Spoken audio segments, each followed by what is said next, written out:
Dearly beloved friends, it's good to be with you again today as we continue our journey through the first letter of John.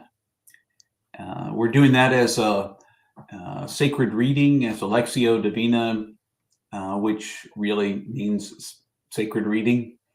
The sacred reading is a process by which we kind of expect and anticipate when we read a sacred text that it will speak to us, that something more than just the words on the page will come to us and perhaps give us a word of encouragement or call us out, call us to accountability, remind us of who we are, something along those lines. And to that end, we practice being as fully present in this moment, whenever this moment is for you, as you can be. Perhaps you'll attend to your breath, in and out, feel your chest rising, your belly expanding, or something along those lines. But you practice being present and then listen deeply for what the text may speak to you. Now, I encourage you, if you do Lectio Divina on your own, whatever the sacred text is you're reading, that you read it aloud, because it engages the body, not just the mind, not just the eyes, but it engages the body. It engages your lungs as you breathe in and out so that you can read aloud. It engages your vocal cords, the vibrations of sound. And so you not only read it and have it go directly into your consciousness, but you read it aloud and you hear it as it enters you. You feel the vibrations of the text, the energy of the text, the spirit of the text as it comes to you. And you listen deeply, believing that that spirit will speak in those moments. Today we pick up with 1 John chapter 2, verses 7 through 11. Now I'm going to reflect at the end about what I heard in the text, but I'll give you just a second in between. You can stop the video if you want to and just kind of do your own response to the text, what it said to you before what your response might be is in some way affected by my response. But if you just want to hear my response to the text, you can just keep playing to the end. So this is 1 John, again, chapter 2, verses 7 through 11. Hear these words. Listen for a word from the Lord. My much loved friends, I am not giving you a new teaching, but an old one, the same one you were given at first. The old teaching is the message you have heard. On the other hand, I am giving you a new teaching. Its truth is found in Jesus and also in you. For the darkness is fading, and the true light is already shining.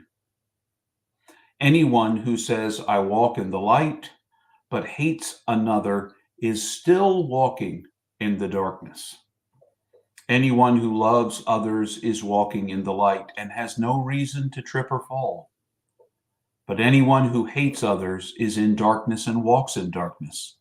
Such ones have lost their way because the darkness has blinded their eyes.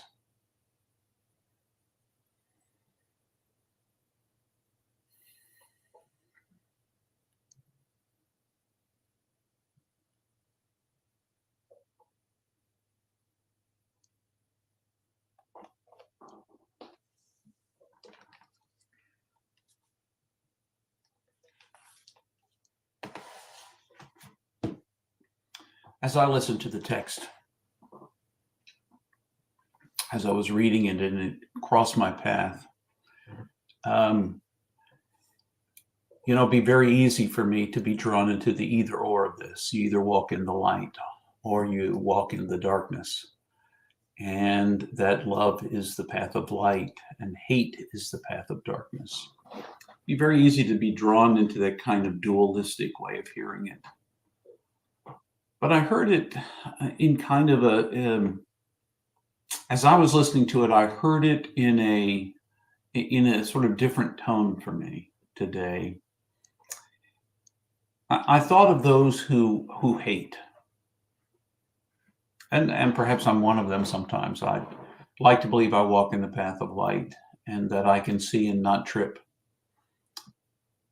But those who walk in darkness can't see what they're doing. They don't even realize what they're doing. And I heard the call in the text for me to be intentional in not only walking in the light, but sharing the light, particularly knowing that I might encounter people who are walking in the darkness, who feel that hate is the only way, that because of fear or whatever it is that drives them to that place of hate. And having been afraid and hateful at times in my life, it's something I recognize.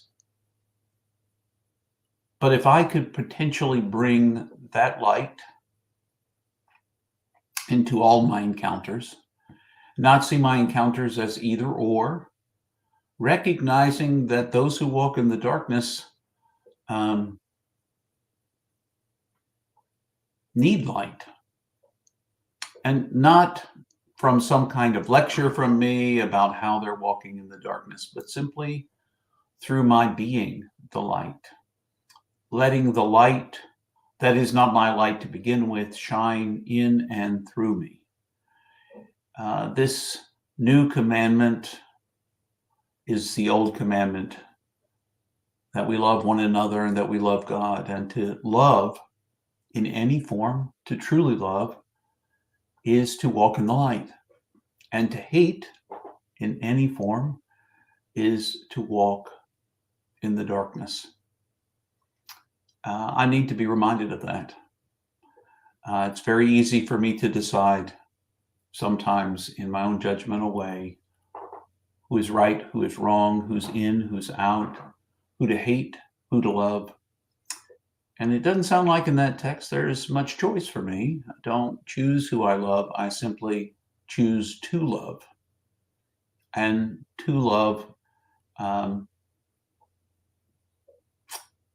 with resilience, in risk and uncertainty, in the midst of a world that needs love more than ever, as much as ever. And it's the path Jesus taught 2,000 years ago.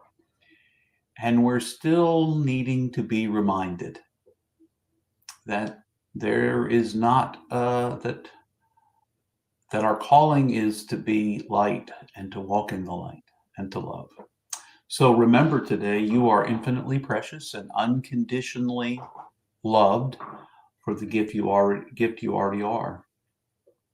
And that part of the giftedness you have is that you can choose to love in the face of hate. You can choose to walk in the light in the face of darkness, and not to judge the other who walks in darkness, to realize that they're tripping and falling because of the darkness in which they walk, and perhaps to simply be the light. So if that is meaningful to you, great. I hope that you will be filled with light and let that light shine. And until the next time, I wish you all the best.